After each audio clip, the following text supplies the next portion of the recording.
সংসারে সুখ আর সন্তোষ লাভ করার পথ কি? ত্যাগ করা নাকি মেনে নেওয়া? এটা হলো একটা ধাঁধার সমান, আর যে বুঝতে পারে তার কাছে এক মিত্রের সমান। দেখুন, আপনি যা বদলাতে পারেন তা আপনি বদলে ফেলুন, যা আপনি বদলাতে পারবেন না তা আপনি স্বীকার করে নিন, আর যা মেনে নিতে পারবেন না তাকে নিজের থেকে আলাদা করে দিন। ধরুন, আপনার কোনো অভ্যেস আছে যা আপনি বদলাতে চান, বদলে ফেলুন। যদি কোনো সমস্যা থাকে যা বদলানো আপনার হাতে নেই, তা স্বীকার করে নিয়ে তার সাথে পথ চলা শুরু করে দিন। যদি কোনো আবেগ থাকে, পরিস্থিতি থাকে বা কোনো বস্তু থাকে যা আপনি মানতেই পারছেন না, কোনোদিনও মানতে পারবেন না, তাকে নিজের থেকে আলাদা করে দিন। একেও সন্ন্যাস বলা হয়। জীবনে সুখ দুঃখ, ক্ষয় হোক বা লাভ, এই সবেতেই সমান রূপে যাপন করা, তাই হলো সন্ন্যাস। এতেই জীবনের আনন্দ রয়েছে। তাহলে এই আনন্দ উপভোগ করুন আর আমার সাথে ভালোবেসে বলুন, রাধা রাধা। আজ আমি আপনাকে একটা কাহিনী শোনাবো। একটা খাড়াই উঁচু পাহাড় ছিল, যা বেয়ে ওঠা প্রায় অসম্ভব কাজ ছিল। এবার একদিন কয়েকটা ব্যাঙ এলো আর তা বেয়ে উঠতে শুরু করলো। আস্তে আস্তে প্রত্যেকটা ব্যাঙ মিলে লাফিয়ে লাফিয়ে ওপরে ওঠার চেষ্টা করছিল।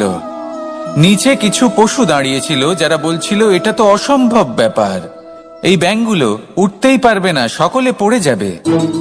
আর তারপর ধীরে ধীরে সমস্ত ব্যাঙ নিচে পড়তে থাকলো। শেষ পর্যন্ত একটাই ব্যাঙ ছিল যে শিখরে পৌঁছতে পারল। জানেন সে কেন পারল? কারণ সেই ব্যাঙ বধির ছিল। সে কারোর কথা শোনেনি। ও স্থির করেছিল শিখরে পৌঁছতে হবে, আর পৌঁছে গেল। এবার এটা কিন্তু আমাদের জন্য অত্যন্ত গুরুত্বপূর্ণ শিক্ষা। আপনি যদি জীবনে নিজের লক্ষ্য স্থির করে থাকেন, তাহলে এদিক ওদিক কারোর কথা শুনবেন না, শুধুই নিজের লক্ষ্যের দিকে অগ্রসর হন। কারণ সাফল্য আপনার প্রচেষ্টার দ্বারাই আপনি পেতে পারেন, অন্যের কথা দ্বারা নয়। তাহলে চেষ্টা করতে থাকুন আর নিজের লক্ষ্য প্রাপ্ত করুন। আর আমার সাথে ভালোবেসে বলুন, রাধা রাধা। এই সূচটা দেখুন, কতটা গুরুত্বপূর্ণ এই সূচ। ওর কতটা ভূমিকা রয়েছে, ও কত রকম ভাবে সাহায্য করতে পারে আমাদের। এর সাহায্যে যদি আপনি চান, তাহলে এক সাধারণ কাপড়কে আপনি পোশাকে পরিবর্তিত করতে পারেন। আপনি যদি চান, তাহলে অনেক ফুল একসাথে নিয়ে একটা মালা বানিয়ে ফেলতে পারেন, বা অলংকার বানিয়ে ফেলতে পারেন। এর সাহায্যে আপনি বাড়িও সাজাতে পারেন। এ হলো অত্যন্ত গুরুত্বপূর্ণ জিনিস। কিন্তু আপনি ভাবুন, যদি এই সূচে এই ছিদ্রই না থাকে, যদি এর সাথে এই সুতোই না জোড়া যায়, তখনও কি এটা এতটাই গুরুত্বপূর্ণ থাকবে? কখনোই না। তখন এটাকে কাউকে কষ্ট দেওয়ার কাজে লাগানো যেতে পারে। দেখুন, একটা অত্যন্ত গুরুত্বপূর্ণ কথা আপনাকে মনে রাখতেই হবে। যে কোনো বস্তু একা তার গুরুত্ব হারিয়ে ফেলে। কোনো কিছুর সাথে তার সম্মান বেড়ে যায়, তার গুরুত্বও বেড়ে যায়। এটা মানুষের ক্ষেত্রেও প্রযোজ্য। যদি আপনি সামনে এগোতে থাকেন এবং একাই এগোতে থাকেন, তাহলে আপনি যাই করে নিন না কেন, আপনি সেই প্রেম, সেই সম্মান, সেই সম্বল পাবেন না। কাউকে নিজের সাথে নিয়ে চলুন, আপনারও মান বাড়বে। কাউকে তার যোগ্য স্থান দিন, আপনারও সম্মান বাড়বে। ঠিক সেইভাবেই যেইভাবে এই সুতোর দ্বারা সূচের সম্মান বাড়ে, আর যেমন প্রেম দ্বারা গুণের মান বেড়ে যায়। তাহলে আসুন আর আমার সাথে ভালোবেসে বলুন, রাধা রাধা।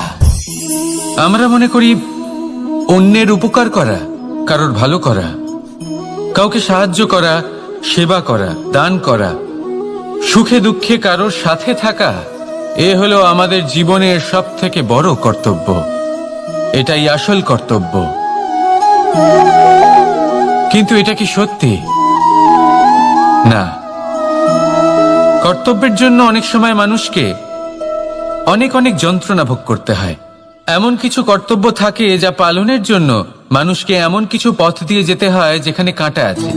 দুঃখ আছে, যন্ত্রণা আছে, বিপদ আছে, সেটা পার করে তবে ও নিজের কর্তব্যকে পূর্ণ করতে পারে। অন্যের উপকার, ভালো কাজ করা, কাউকে সাহায্য করা, দান করা, সেবা করা, সুখে দুঃখে সঙ্গ দেওয়া, এটা কর্তব্য নয়, এটা হলো আনন্দ। কারণ এতে আপনারই জীবন আরো সুখময় হবে, আপনি আরো সুখ পাবেন, আপনার স্বাস্থ্য আরো ভালো হবে, আপনি জীবনে আরো ভালো ভালো মানুষ পাবেন। আর সব থেকে বেশি যদি এ কিছু বাড়িয়ে তোলে তাহলে তা হলো প্রেম। তাহলে একে কর্তব্য মনে করবেন না, এ হলো শুধুই সেই পথ যাতে অগ্রসর হয়ে আপনি নিজের জীবন অত্যন্ত সুখময় করে তুলতে পারবেন। তাহলে আপনি এটাই করুন আর আমার সাথে ভালোবেসে বলুন, রাধা রাধা। আপনি কখনো একটা পর্বতকে দেখে থাকবেন, দিনের বেলায় যদি দেখেন এই পর্বতকে কত সুন্দর দেখতে লাগে। এত বিশাল, এত সুন্দর প্রকৃতির এই দৃশ্য দেখে কারণ কি? তাহলে কি মানুষের রূপ, তার ব্যক্তিত্বের কোনো মাহাত্ম্য নেই? না, এরকম কখনোই নয়। এর সমস্ত কৃতিত্ব পায় প্রকাশ। শুধুমাত্র এই প্রকাশই আপনার গুণকে, আপনার ব্যক্তিত্বকে, আপনার রূপ আরো উজ্জ্বল করে সংসারের সামনে নিয়ে আসে। তাহলে আপনিও অন্ধকার থেকে প্রকাশের পথে অগ্রসর হন, সেই মানুষগুলোর দিকে অগ্রসর হন, সেই দিশায় অগ্রসর হন যা আপনার ভেতরের গুণগুলিকে, আপনার ব্যক্তিত্বকে সংসারের সামনে আনতে পারে। যদি আপনি তা করতে পারেন তাহলে আপনি জীবনভর সুখী থাকবেন। আসুন আর আমার সাথে ভালোবেসে বলুন, রাধা রাধা। আপনি কখনো সূর্যের আলোকে নিজের হাতের মুঠোর মধ্যে রাখার চেষ্টা করেছেন? আপনি নিশ্চয়ই জানেন যে সেটা সম্ভব নয়। আপনি জলকে কখনো বেঁধে রাখার চেষ্টা করুন, সেটাও সম্ভব নয়। কিন্তু যখন এই সূর্যের প্রকাশ, এই উত্তাপ পৃথিবীতে আসে, তখন ধরিত্রী কি করে? সে সমস্ত বনস্পতির মধ্যে তা ভাগ করে দেয়, তাদের বিকাশের সহায়ক হয়ে ওঠে। আর এই ধরিত্রীকে পুজো করা হয়, একে ধরিত্রী মাতা বলা হয়। সেই রকমই চন্দ্রমা রাত্রে যখন উজ্জ্বল হয়, নিজের আলো বিকশিত করে, তখন পথচারী পথিককে তার পথ দেখায়। সেই জন্য চন্দ্রমাকে দেবতা বলা হয়। ঠিক সেইভাবেই আপনি কখনো এই প্রকৃতিকে বেঁধে রাখার চেষ্টা করবেন না। একে আগলে রাখতে শিখুন, একে ভাগ করে নিতে শিখুন, ঠিক প্রেমেরই মতো। এই প্রেমকে কখনো নিজের হাতের মুঠোয় আবদ্ধ করার চেষ্টা করবেন না, বরং একে মন খুলে ভাগ করে নিতে শিখুন। এটা যদি আপনি শিখে নিতে পারেন তাহলে নিজেকেও প্রসন্ন রাখতে শিখে যাবেন, অন্যদেরও প্রসন্ন রাখতে শিখে যাবেন। আসুন আর আমার সাথে ভালোবেসে বলুন, রাধা রাধা। দুঃখ কি, ভয় কি, এদের কিছুটা এইভাবে ভাবা যেতে পারে। জীবনে যখনই আপনি কিছু একটা লাভ করবেন, তখন সেটা হারানোর ভয় তার সাথেই চলে আসে। যেমন আপনি যদি ধন অর্জন করেন, ধন হারানোর ভয় তার সাথেই চলে আসে। সম্পত্তি অর্জন করলে সেটা লুট হবার ভয় তার সাথেই চলে আসে।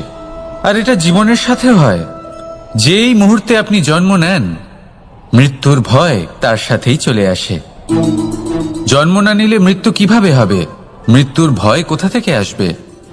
এবার এই ভয় কি সেটা আপনাকে বুঝিয়ে বলি। এই ভয় যদি মনের মধ্যে থাকে, জীবনে থাকে, তাহলে যা কিছু লাভ করবেন, সুখ, সম্পত্তি, সুবিধা, ধন, এইগুলি লাভ করার একটা আনন্দ থাকে, এদের সাথে জীবনযাপন করার একটা আনন্দ থাকে। এই ভয় সেই আনন্দ আপনার থেকে কেড়ে নেয়। ধরে নিন কাল আপনার মৃত্যু হতে চলেছে। এবার কালকের মৃত্যুর ভয় আজই মনে পুষে রাখলে তাহলে এই ভয় আজকের সুখ, আজকের শান্তি আপনার থেকে কেড়ে নেবে। ভয় এটাই করে। সেই জন্য মনে রাখবেন, ভয়ের সঙ্গ আপনি ত্যাগ করে দিলে জীবন যাপনের যে সুখ তা চিরকাল আপনার সাথে থাকবে। আসুন আর আমার সাথে ভালোবেসে বলুন, রাধা রাধা। আপনি কখনো কোনো পর্বতে চড়েছেন? কথায় আছে, যখন আমরা পর্বতারোহণ করি, ওপরে ওঠার সময় দুর্ঘটনার সম্ভাবনা কিছুটা কমে যায়। সেখানেই যখন পর্বত থেকে নিচে নামি তখন দুর্ঘটনার সম্ভাবনা অত্যন্ত বৃদ্ধি পায়। অর্থাৎ নামার সময় আমাদের আরো ভারসাম্য বজায় রাখতে হয়, আরো সাবধানে থাকতে হয়, অর্থাৎ বিবেককে জাগিয়ে রাখতে হয়। এবার জীবনেও সাফল্যের পর্বত আরোহণের সাথে এটাই হয়। যখন আমরা সাফল্যের পর্বত আরোহণ করতে থাকি তখন এমনি আমাদের লক্ষ্য আমাদের গন্তব্যের দিকে থাকে। আমরা নিরন্তর পরিশ্রম করি, চেষ্টা করতে থাকি, আমাদের মধ্যে সেই উৎসাহ থাকে, সেই সাহস থাকে। কিন্তু একটা কথা সত্যি, সমস্ত আরোহণের পরে অবরোহণ থাকে। আর এই অবরোহণই থাকে যেখানে বেশিরভাগ মানুষ নিজের ভারসাম্য বজায় রাখতে পারেন না, আর সেখানেই ভেঙে পড়েন। তাই জীবনে যদি সাফল্যের শিখরে পৌঁছতে চান তাহলে আপনাকে নিরন্তর প্রয়াস করতে হবে, সংঘর্ষ করতে হবে, পরিশ্রম করতে হবে, আর নিজের লক্ষ্যের দিকে একাগ্রতা কেন্দ্রীভূত করতে হবে। তাহলে আপনি নিজের লক্ষ্য অবশ্যই পাবেন। কিন্তু যখন অবরোহণের সময় আসবে, যা নিশ্চিত রূপে আসবেই, তখন আপনাকে সংঘর্ষ করতেই হবে, ধৈর্য ধরতেই হবে, সাবধানে থাকতেই হবে, ভারসাম্য বজায় রাখতেই হবে। এটা হলো অত্যন্ত আবশ্যক, কারণ পরবর্তী সাফল্যের শিখরে আপনাকে পৌঁছতেই হবে, আর তার জন্য আপনাকে সুরক্ষিতভাবে অবরোহণ করতেই হবে। ঠিক কিনা? আসুন আর আমার সাথে ভালোবেসে বলুন, রাধা রাধা। প্রসন্নতা এমন এক অনুভূতি যা আমরা সকলে পেতে চাই। এবার এটা ভেবে দেখুন যে আমরা আমাদের প্রসন্নতার জন্য অন্য কাউকে দায়ী কেন করি। আজও এরকম কিছু করেছে, ওর জন্য আমি দুঃখী হয়ে আছি। আজও এমন কিছু করলো যার ফলে আমার মন প্রসন্ন হয়ে উঠল। না, আপনাকে স্পষ্ট করে একটা কথা বলে দিই, আপনার প্রসন্নতা না শুধু আপনার নির্বাচন, না শুধু আপনার হাতে রয়েছে, বরং আপনি নিজের প্রসন্নতাকে নিজেই আকৃষ্ট করেন। এই ফুলগুলিকে দেখুন, এই ফুল এর সুগন্ধ ছড়ায়, আর এই ফুল নিজের দিকে কীট পতঙ্গদের আকৃষ্ট করে। এবার দেখুন কীট পতঙ্গ কাদের আকৃষ্ট করে? গিরগিটি বা ব্যাঙ, এরকম কিছু প্রাণীদের। এবার এই যে ফুল, কীট পতঙ্গের জন্য এই যে ফুল, তার বিকাশ হয়, এ আরো প্রস্ফুটিত হয়, ওর বংশ আরো বৃদ্ধি পায়। তাই এর তাৎপর্য হলো সহজ, ফুল উচিত ব্যক্তিকে নিজের দিকে আকৃষ্ট করে। এবার কীট পতঙ্গের কথা বললে তারা কাদের আকৃষ্ট করে? তাদেরই যারা তাদেরই শিকার করবে, খাদ্যরূপে গ্রহণ করবে। এবার কাকে আপনি নিজের দিকে আকৃষ্ট করতে চান তার নির্বাচন আপনারই। আপনি কি প্রসন্নতাকে নিজের দিকে আকৃষ্ট করতে চান নাকি অপ্রসন্নতাকে করতে চান, তার নির্বাচন আপনারই।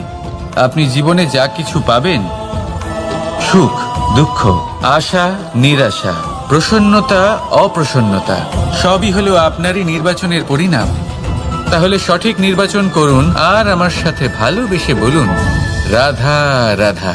ঘূর্ণিঝড়, যখন এই ঘূর্ণিঝড় আসে তখন প্রচন্ড বেগে হাওয়া বয়ে চলে। সেই সময় এমন কিছু বৃক্ষ আছে যা কঠিন হয়ে দৃঢ় হয়ে দাঁড়িয়ে থাকে।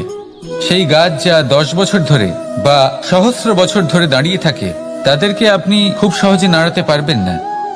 কিন্তু ঘূর্ণিঝড়, এর প্রভাব এতটাই তীব্র হয়, এর হাওয়াতে এতটাই প্রবল শক্তি থাকে যে এই বৃক্ষগুলিকে উচ্ছেদ করে, সেই বৃক্ষ নষ্ট হয়ে যায়। এবার এমন কিছু বৃক্ষ থাকে যাদের কাণ্ড নমনীয় হয়, খুবই নরম হয়। সেই জন্য যখন জোরে বাতাস বয়, কোনো ঘূর্ণিঝড় আসে, তখন এই বৃক্ষগুলি ঝুঁকে যায়। আর যখন এই ঘূর্ণিঝড় চলে যায়, শান্ত হয়ে যায়, তখন ওরা আবার দাঁড়িয়ে পড়ে। এবার এটাকে আপনি কি বলবেন, কি বুঝবেন আপনি? সুযোগ সন্ধানী? না, বরং এটাই হলো প্রকৃত আদর্শ। যখন আপনার সামনে এমন কেউ থাকেন যিনি আপনার থেকে অনেক শক্তিশালী, তখন তাকে সম্মান করা আপনাকে শিখতেই হবে। তাই মনে রাখবেন, এই সংসারে যখনই দুই শক্তির একে অপরের সাথে সংঘর্ষ হয়, শুধুই বিনাশ হয়। কিন্তু যখন শক্তির সাথে আসক্তি মিলিত হয়, সেখানে সুরক্ষা থাকে, সেখানেই কিছু নির্মাণ হয়। তাই আসুন আর আমার সাথে ভালোবেসে বলুন, রাধা রাধা।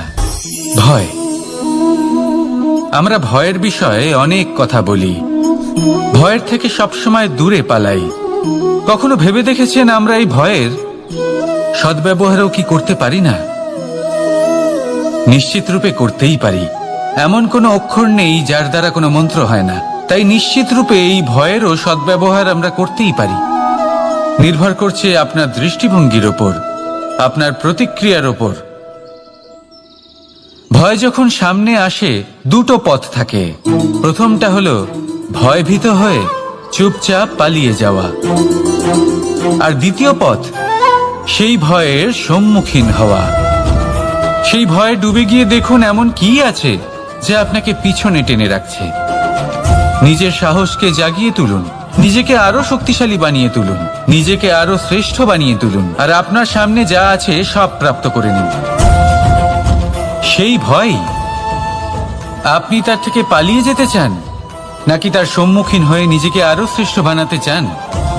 সেই চয়ন আপনারই, প্রতিক্রিয়া আপনারই, দৃষ্টিভঙ্গি আপনারই। আসুন আর আমার সাথে ভালোবেসে বলুন, রাধা রাধা। কখনো কোনো বনে আপনি আগুন লাগতে দেখেছেন? এমন ভয়ানক আগুন লাগতে পারে সমস্ত বন জ্বালিয়ে দিতে পারে সেখানে যে। কিন্তু কখনো ভেবে দেখেছেন এই বনে আগুন লাগে কি করে? ছোট ছোট শুকনো পাতার কারণে, শুকনো ডালের কারণে, সেগুলো যেগুলো কখনো গাছের অংশ ছিল। সবসময় মনে রাখবেন, গাছ আমরা কুড়ুল দিয়ে কেটে থাকি, কিন্তু গাছ কখনো কুড়ুলের ডগা দিয়ে কাটা যায় না। বরং এই যে হাতলটা আছে তাতে যে শক্তি লুকিয়ে রয়েছে, এই শক্তির দ্বারা গাছ কাটা হয়। এবার বলুন, এই যে হাতল, এ কি দিয়ে তৈরি হয়? স্বয়ং গাছের দ্বারাই। এর থেকে আপনি কি শিক্ষা পেলেন? যদি কেউ আপনজন হন, যে আপনার কোনো দরকারে লাগছেন, সেই কারণে তাকে নিজের থেকে দূরে করবেন না। যদি তার সাহায্যের প্রয়োজন হয় তাহলে তাকে সাহায্য করুন, যদি তার সঙ্গের প্রয়োজন হয় তাহলে তাকে সঙ্গ দিন। নিঃস্বার্থভাবে আপনজনদের বিকাশের পথে নিয়ে যান। নিজের স্বার্থ অনুসারে আপনজনদের নিজের জীবনে রাখবেন না। আসুন আর আমার সাথে ভালোবেসে বলুন, রাধা রাধা। জীবনে লক্ষ্য লাভ কি করে করতে হয়? কেউ বলবে বন্ধুদের সাহায্যে, কেউ বলবে প্রেমের সাহায্যে, কেউ বলবে নিরন্তর চেষ্টা করলে, কেউ বলবেন পরিশ্রম করলে, কেউ বলবেন ঈশ্বরের আশীর্বাদে, ইত্যাদি ইত্যাদি। আমি আপনাকে বুঝিয়ে বলি, এই যেমন ত্রিলোক আছে, অর্থাৎ 3 লোক আছে, যাকে সঞ্চালন করে ত্রিদেব বা 3 জন দেবতা। সেইভাবে নিজের লক্ষ্যে পৌঁছানোর জন্য 3টি ভাবের প্রয়োজন পড়ে। প্রথম ভাব হলো স্বপ্ন দেখা। আপনি যদি স্বপ্ন দেখতে শুরু না করেন তাহলে সেখানে পৌঁছতেই পারবেন না। তারপর আপনাকে দৃঢ় সংকল্প নিয়ে সেই পথ যেমনই হোক তাতে চলতে হবে। এ হলো দ্বিতীয় ভাব, দৃঢ় সংকল্প। আর তৃতীয় ভাব হলো সেই লক্ষ্যের যাত্রা পূর্ণ করার জন্য প্রতিবদ্ধ হওয়া। তাই যদি আপনি স্বপ্ন দেখতে পারেন, দৃঢ় সংকল্প দ্বারা পথ যতই কঠিন হোক না কেন তাতে চলতে পারেন, আর সেই লক্ষ্য লাভের যাত্রা পূর্ণ করার জন্য প্রতিবদ্ধ হতে পারেন, তাহলে আপনি নিশ্চিত রূপে আপনার লক্ষ্য লাভ করতে পারবেন। তাই আপনি এটাই করুন আর আমার সাথে ভালোবেসে বলুন, রাধা রাধা। কথায় আছে যে জীবনে কিছু শুরু করার আগে স্বপ্ন দেখা অত্যন্ত গুরুত্বপূর্ণ, আর এটা 100% সত্যিও। কিন্তু কিছু মানুষ স্বপ্ন দেখা শুরু না হয় করে দেন, কিন্তু তারপর থামেনি না। স্বপ্ন দেখতেই থাকেন, তারা ভাবতেই থাকেন, কর্ম করেন না। এমন সময় আপনাকে নিজেকে জাগিয়ে তুলতে হবে, নিজেকে বলতে হবে যে এবার উঠে কর্ম করার সময় এসে গেছে। কারণ আপনারা যদি অত্যাধিক বিচার করতে থাকেন, স্বপ্ন দেখতে থাকেন, তাহলে উঠে কিছুই করতে পারবেন না। আপনি শুধু একটা কাজ করুন, উঠে কর্ম করা আরম্ভ করে দিন। তারপর ভেবেচিন্তে ধীরে ধীরে নিজের কর্মকে দিশাও দিন আর তাকে উচিত গতিও দিন। কারণ এটাই হলো সাফল্যের মূল মন্ত্র। না শুধু কর্ম করুন না ভাবনা চিন্তা করে, আর না শুধু ভাবুন কর্ম না করে। সাফল্যের মূল মন্ত্র হলো এর ভারসাম্যে। তাহলে এটাই করুন, সাফল্যকে লাভ করুন আর আমার সাথে ভালোবেসে বলুন রাধা রাধা। সূর্যের মনে হয় যে তার থেকে বেশি তেজস্বী আর উজ্জ্বল কেউ নেই, তাই তার এই অহংকার ভঙ্গ করার জন্য মেঘ চলে আসে। তারপর এই মেঘের অহংকার বেড়ে যায় যে তার থেকে বেশি ঘন আর কেউ নেই। তারপরে বাতাসের একটা প্রবল দমক আসে আর মেঘেদের ছিন্ন ভিন্ন করে দিয়ে চলে যায়। তখন বায়ুর অহংকার বেড়ে যায়, আরো ভাবে যে তার থেকে বেশি শক্তিশালী আর কেউ নেই। এই দমকা বাতাস যখন বিশাল এক পর্বতের সাথে ধাক্কা খায়, তখন সেই বাতাসের অহংকারও চূর্ণ বিচূর্ণ হয়ে যায়। তারপরে পর্বত ভাবে যে তার থেকে বেশি ধীর আর শক্তিশালী আর কেউ নেই। তখন পৃথিবীতে ভূমিকম্প হয় আর সেই বিশাল পর্বত চূর্ণ বিচূর্ণ হয়ে যায়, তারও অহংকার ভেঙে যায়। এবার ধরিত্রীর অহংকার হতে থাকে। ধরিত্রী বলে যে আমার উপর সবকিছু টিকে রয়েছে, আমার থেকে বেশি শক্তিশালী আর কেউ নেই। একটা ছোট্ট ইঁদুর আসে, মাটিতে গর্ত করে আর মাটি ধসিয়ে দেয়। ধরিত্রীর অহংকার ভেঙে যায়। এর তাৎপর্য হলো সরল, এই সংসারে অহংকার কখনো স্থির থাকে না, এই অহংকার ভাঙবেই। এটা হলো সাংসারিক চক্র। আমাদের নিজেদের জীবনে কর্তব্য পালন করতে হবে, কর্ম করতে হবে, কিন্তু অহংকার নয়। যে ব্যক্তি এটা বুঝতে সক্ষম হন তাকে জ্ঞানী বলা হয়, আর যে মানুষ এটা বুঝতে পারেন না তিনি সারা জীবন শোধ প্রতিশোধ মান অভিমানের এই চক্রে আটকা পড়েন। এবার আপনি কি এই চক্রে আটকে থাকতে চান নাকি জ্ঞানী হয়ে উঠতে চান? সেই চয়ন আপনারই। আসুন আর আমার সাথে ভালোবেসে বলুন রাধা রাধা। কোন যোদ্ধা জন্ম থেকে যোদ্ধা হন না, তিনি যোদ্ধা হবেন কিনা চয়ন করেন। তিনি যোদ্ধা হবেন বলে তখনই স্থির করেন যখন তিনি পিছু হটবেন না বলে দৃঢ় প্রতিজ্ঞ হন। যদি ওনার সামনে অশুভ কিছু হয় তার বিরোধিতা করতে দৃঢ় প্রতিজ্ঞ হন, তবেই তিনি যোদ্ধা হতে পারেন। কেউই যোদ্ধা হয়ে এই পৃথিবীতে জন্মগ্রহণ করেন না। আপনি কি হতে চান? সেই দর্শক হতে চান যারা যুদ্ধভূমিতে বসে থেকে অন্য কারোর জয়ে উচ্ছ্বাস প্রকাশ করেন, নাকি সেই যোদ্ধা হতে চান যিনি নিজের শৌর্য দিয়ে বীরত্ব দিয়ে পরাক্রম প্রদর্শন করেন এবং যার প্রশংসা যুগ যুগ ধরে হয়ে চলে? সিদ্ধান্ত আপনারই। আসুন আর আমার সাথে ভালোবেসে বলুন রাধা রাধা। সাফল্য খুব সহজ এক শব্দ। এটা হলো সেই সব শব্দের মধ্যে অন্যতম যা মানুষ একটু বুঝলেই ভাবেন সব বুঝে ফেলেছি, আর যেই উনি বুঝতে পারেন সাফল্য কি, আজীবন সেই সাফল্যের পেছনেই ছুটতে থাকেন। এই সাফল্য হলো একটা খেলার মতো, যাতে মানুষ নিজের সমস্ত জীবন বাজি লাগিয়ে দেন। আর প্রত্যেক খেলার মতোই এরও কিছু নিয়ম রয়েছে। আর প্রাথমিক নিয়ম হলো এই সাফল্য লাভ করার জন্য সাফল্য লাভ করার স্বপ্ন আপনাকে অবশ্যই দেখতে হবে আগে। হ্যাঁ, কিন্তু শুধুমাত্র স্বপ্ন দেখলেই কিছুই হবে না।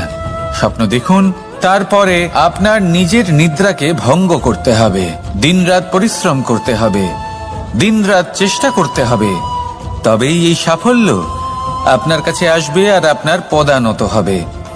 তাহলে স্বপ্ন দেখুন আর পরিশ্রম করে তাকে সার্থক করুন। যদি এটা করেন তবেই সাফল্য সহজেই আপনার কাছে আসবে। আর তখন মন প্রসন্ন হয়ে বলবে রাধা রাধা। সমস্যা